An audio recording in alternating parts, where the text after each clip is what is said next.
If you believe in the future of high-speed internet access across the whole world, I've got 800 million reasons for you to love this interview with NuRan Wireless, trades in Canada under NUR, and for our friends in the US, NRRWF. This is Aurora reporting for Agoracom, and most of us on this Zoom take high-speed internet access on our phones and our laptops for granted, but it's a major problem for rural and remote areas, especially in developing nations around the world. NuRan Wireless is a leading rural telecommunications company that meets the growing demand for wireless network coverage in remote and rural regions of the world, offering a new possibility for more than 1 billion people to communicate effectively and affordably. And more than just talk, NuRan has signed over $800 million in contracts spanning 10 years and 7 countries with 2 of the largest mobile network operators in the world, MTN Group, a multinational mobile telecom company operating in many African Asian countries, and Orange, formerly France Telecom, a France multinational telecom with 266 million customers worldwide. And here to talk about the company further are George and CEO Francis Latourne. Francis, welcome back, my friend. Thank you very much for having me today. A lot of news that's been coming out, especially in 2024, related to financing. Before we get to the specifics of that recent financing news and the impact on the business, I do want to talk to some of the new people that are joining us to understand you just a little bit better. And the way I look at it is, you're not just building a great business, you're also providing a great service to people that need it the most around the world, right? Mobile telephony has become a utility, George. It's on the, I would say, the basic needs of human being these days. People spend more time on their telephone than eating and sleeping. So NuRan is on the verge of connecting those unconnected people. There are 350 million people unconnected in Africa only. Close to 1 billion people around the world to basic telephony. The GSMA recently reported that close to over 3 billion people don't have any internet access. From this 3 billion, 1 billion is not even connected to simple mobile telephony. So this is where NuRan comes into place. So we build the infrastructure and we manage this infrastructure in partnership with the largest mobile network operator as an extension of their network. So this is what NuRan is about. You can view us as a tower company that does the extra mile to manage the network equipment. We come from this network equipment world. We happen to make a fantastic business shift called network as a service, allowing us to service those end user. And for anybody at home who doubts the validity of the business plan, by the way, it's an awesome business plan. But all I know is we all have that experience of when we're cut off from our mobile carrier or our internet at home for just an hour or two. And we feel, unfortunately, I fall into that. We feel completely lost and disconnected. So imagine the prosperity and all the other amazing benefits you're going to bring to all the 350 million people in Africa, all these people around the world. So love what you guys are doing. And you've got third-party validation. You're not just talking the talk. You're not Georgecom Mobile saying, I'm going to do this, I'm going to do that. In the introduction, we already heard about some of the great telecom partnerships you have, the contracts you signed, and now recently, a former network executive of MTN Group was appointed both to your board and as chair of your strategic committee. So what does that mean in terms of third-party validation, and why did he come on? Why did he join NuRan? Navi was extremely instrumental to what NuRan is today. He was the first one who accommodated or accepted to test all the work that has been put in place by a small company of out of California called Facebook that empowered some smaller disruptive company to bring solution to connect the unconnected. So Navi at MTN, he was a CTO of MTN Group at this time, was the one accommodating the testing of the solution. So he's been extremely instrumental in current NuRan success. Was working under Babak Fouladi that used to be on NuRan boards a couple of years back. So Navi is joining as an acting, almost an acting CTO, is wide experience and expertise is going to allow us to get better alignment in terms of technology, in terms of markets, in terms of business model. So Navi don't want to just be a post, wants to be hands-on, working with us, opening doors, cleaning up some of the hurdles that we have ahead of us. So Navi is going to be a great asset for us. Yeah, and you took the words right out of my mouth, because sometimes board appointees, you appoint George to your board, and it's just just a suit that's sitting there to help out, to fulfill some duties. But he's also chair of the strategic committee, chair of that's a big deal, right? Absolutely, absolutely. It's yeah, as we've made that shift in 2020 to become a network as a service company from being an OEM in the radio access network business. But of course, we need alignment. We need to have this African vision. We also need to have this mobile network operator vision, just to get better alignment for us to just be better in the future. So that's why Navi is going to bring a lot of insightful information and intels about how the business should be turning into. Let's switch to the financing news that's come out in 2024, and I want to talk about it in January already.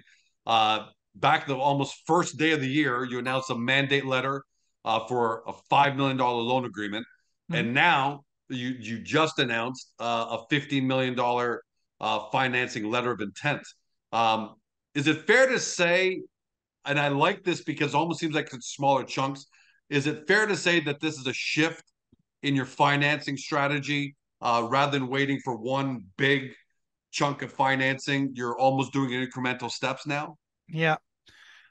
So we have to admit that running after a large organization such as the one with whom we've been dealing with thus far, even if we don't lose confidence in this option, we needed to have multiple options, or I would say incremental options, to allow us to start building now.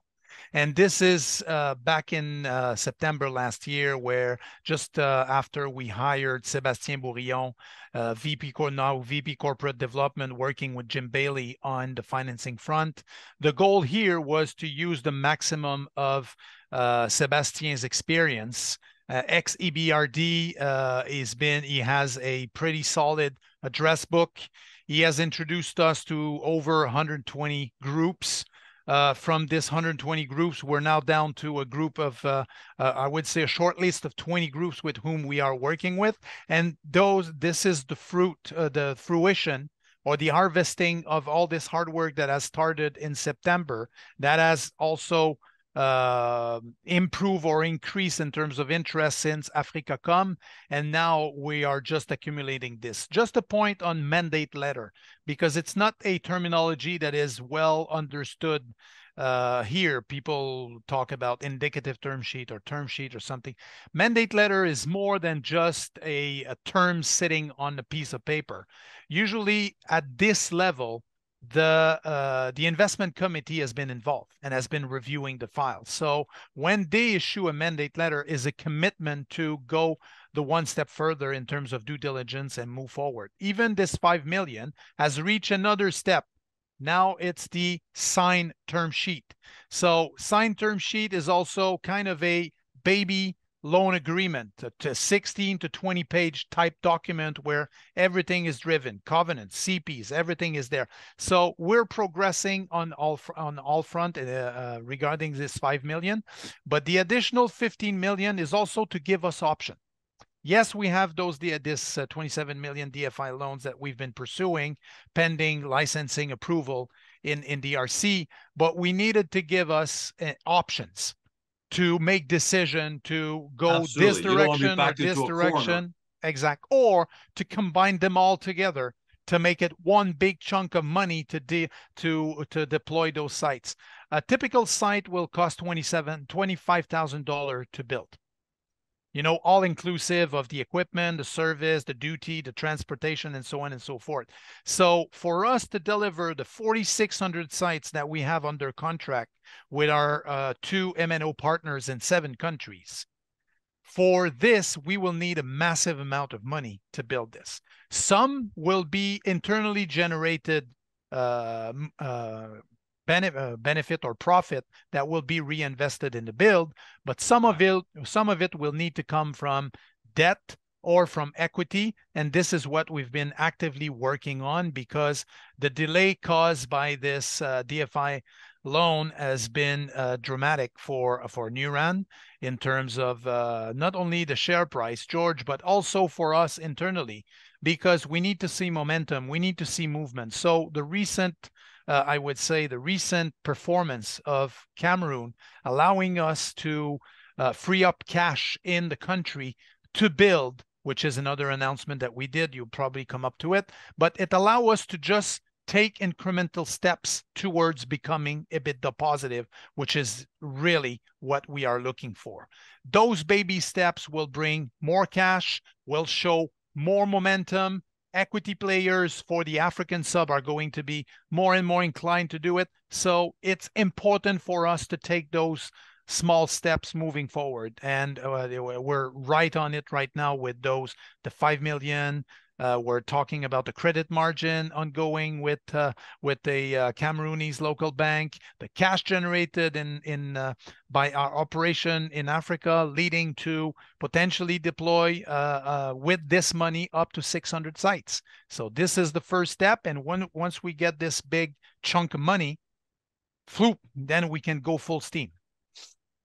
Well, then that beckons a question for me, which is, first of all, credit to you guys for shifting your strategy.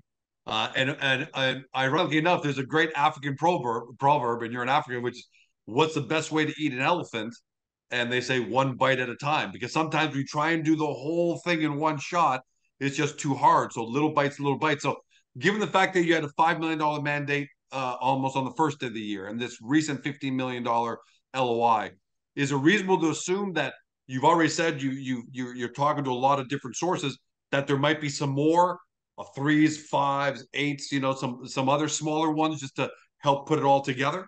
Yeah, of course, it will become some kind of a headache at some point to have all of those coexist together. But no, we don't want to stop ourselves. So first in, first serve. So let's bring the money. If money is on the table, as soon as we can get it, we build, and this is the objective. Of course, at some point we will need to sit down, look at all this, those various financing options that we have on the table, and have them to coexist together with, carving out some of the securities on some point.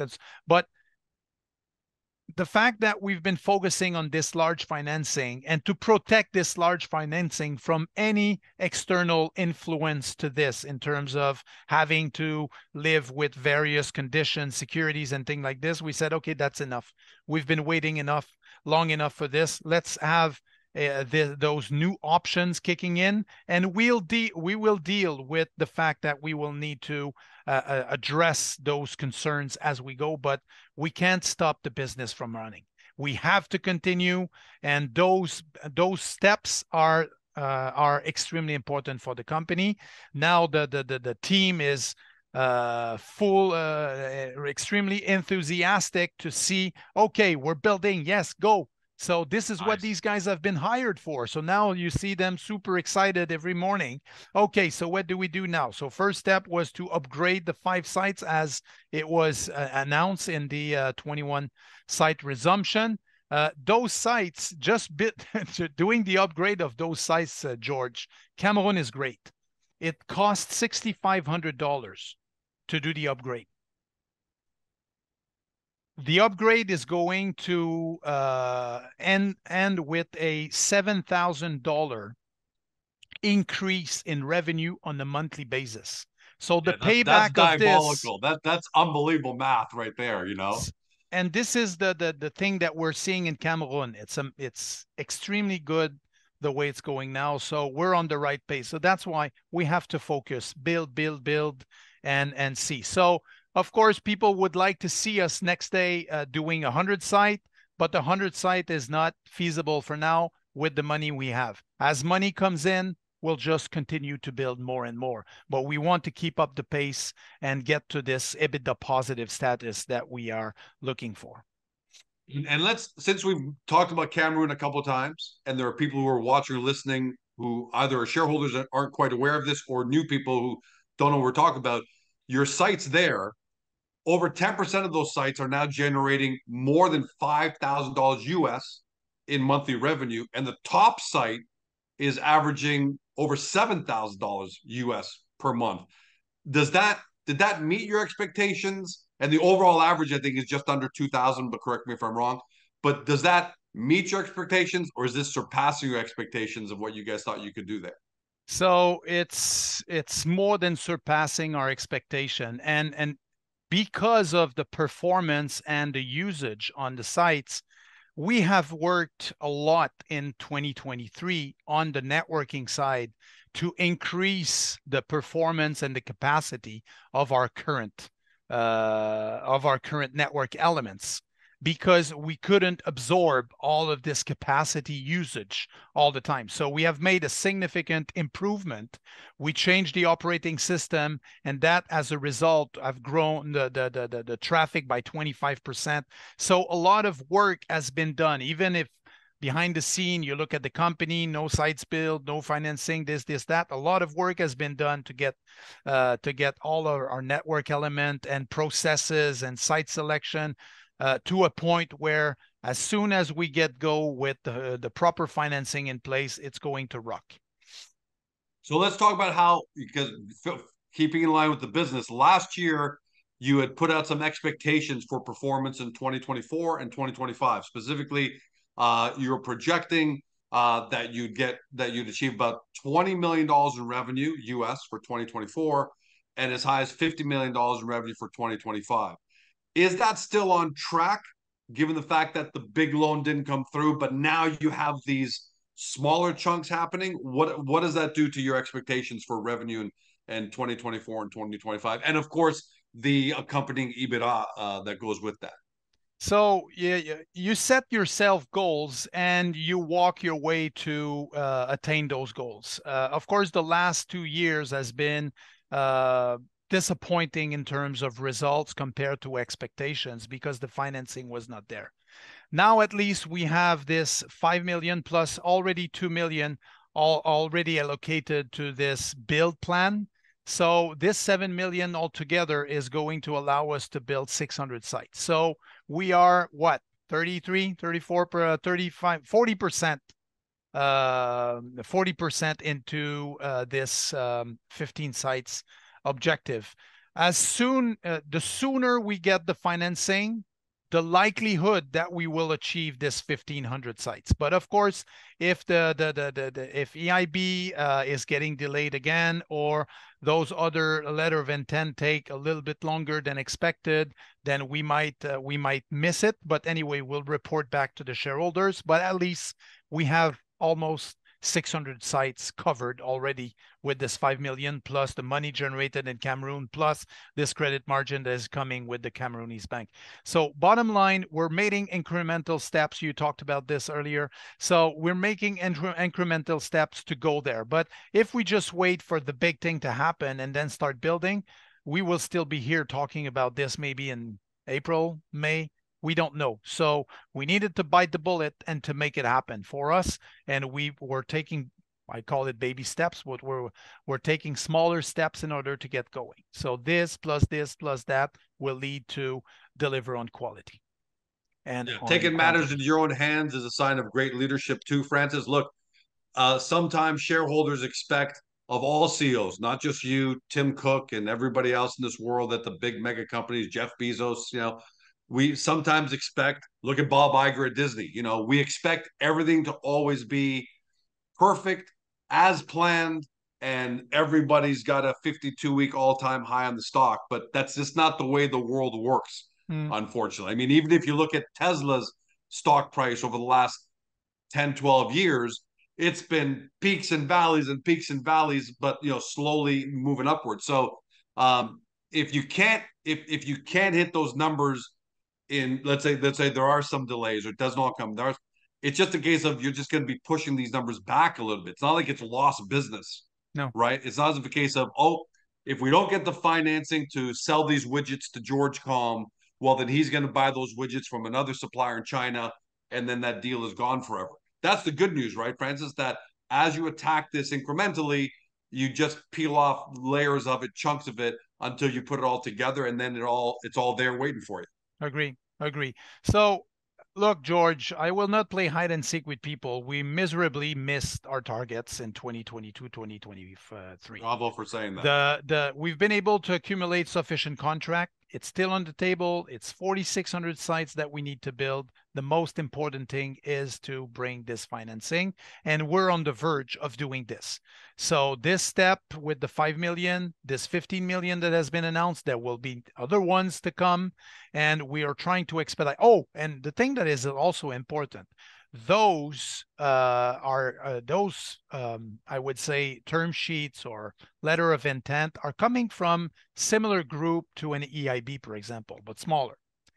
But all the work that has been done to meet the guidelines or the compliance for the operation, for the regulatory aspect, for the legal aspect, for the environmental aspect, which is extremely important for those guys, environmental and social impact assessment that we need to do. All of this has been done.